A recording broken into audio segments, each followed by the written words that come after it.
Welcome to The Explainer. Today, we're cracking open a case file on a really chilling village legend. It's about an unseen terror, something that stalks its victims and is known only by the sound it makes. So let's set the scene. We're in the village of Bhayankar. As soon as the sun goes down, its streets become totally silent, just empty. You've got this wind howling through the broken windows of this old, dreaded mansion, a haveli, that the locals are so scared of, they won't even walk past it. So what is going on here? Before we get into the stories, we really need to understand the central mystery that has this entire village just paralyzed with fear.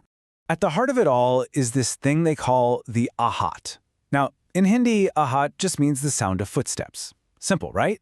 But not in Bhayankar. Oh no. There it's something else entirely. It's the sound of something you can't see, a sign of pure terror that follows you in the dark. Okay, so where do we even begin with this? Well, you have to look at the evidence. And the most powerful proof comes straight from the witnesses, from the people who actually experienced this haunting for themselves. Our first account is from a young woman named Reena.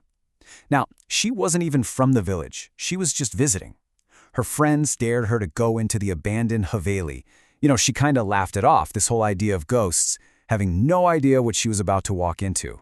So she goes inside, and the flashlight is making these weird long shadows. And then she sees it, a second shadow, on the wall, moving right next to hers. Then she hears a voice in the dark, and after that, the Aahat, that slow, deliberate sound of footsteps getting closer and closer. She ran, of course, but the creepy part is the haunting didn't stay in the haveli. It followed her. All right, next up we have Raghu. He's the village barber.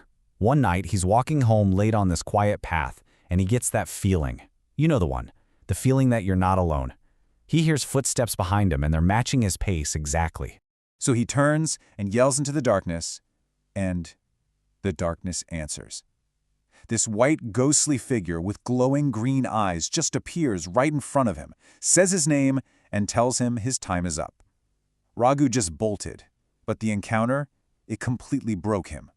They found him later, just raving, totally lost to the madness of the Aahat. And here's the thing, it started spreading. This wasn't just a one-off thing anymore. You got Anirudh, the schoolmaster, a total skeptic who hears the footsteps and a whisper. Amar, a bus driver, sees the ghostly passenger on his empty late-night bus. Another villager, Mohan, sees chains moving by themselves and a message appearing in blood. The Aahat was starting to feel, well, unavoidable. You can imagine, the terror was just escalating. The fear was so thick you could feel it. And it got so bad that this small, kind of unlikely group decided they had to do something unthinkable. They were going to go confront whatever was causing this head on. And this team of investigators is, well, it's a really interesting mix. You have Reena, our first victim, whose fear has now turned into this desperate need for answers. Anirudh, the skeptic turned believer. Ankit, another villager caught up in all the panic. And then there's DCP Arvind, a police officer who showed up thinking this was all just superstition, but he was very quickly convinced it was something more. So, their mission kicks off at midnight. They step into the haveli where the silence is just deafening. They find this rusty old iron door leading down into a basement, and with every single step they take down into that cold, damp, dark, they're getting closer to the source of the whole village's nightmare. And down there, in that oppressive darkness of the cellar, the secret behind the Aahat is finally and terrifyingly revealed. Can you imagine the horror? They're standing in this freezing basement, and a message just starts to form on the wall, written in what looks like blood. It was a direct warning. The Aahat is a curse, and if you hear it, you're marked for death. And then, this spectral mist starts to gather, and a voice fills the room. It reveals the tragic, horrible origin of the haunting. The voice says she's Lalita, the original owner of the haveli, who was murdered 100 years ago by her own husband, buried alive right there in that very basement. Her dying screams and footsteps became the eternal echo of the Aahat.